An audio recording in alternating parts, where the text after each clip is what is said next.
చెప్పుకుంటూ నా బాధలు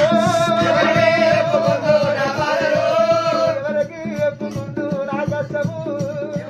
అరే రాజుగా జిలేబులు ఉన్నాయి నీకు ముందే తీపడది. నేను చిన్న పోరన్నా ఊకుక చెప్తావు ఈ కట్టేసినాక ఎట్లా పోయి తింటా నేను నువ్వు గిట్ట ముట్టినావు అనుకో నాకు ఏర్పాటు అవుతుంది. వచ్చినాక నీ సంగతి చెప్తా.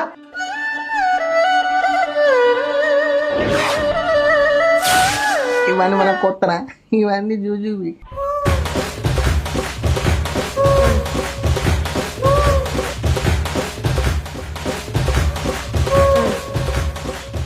అవరా ఏమన్నా తిన్నావా?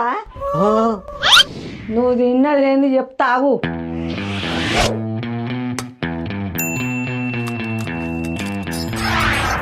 జిలేబులు అన్ని తిన్నావు కదరా. కట్టేసినాక ఎట్లా తింటా నేను పిండి పోసిపోతే నువ్వు పూడర పోసినవురా.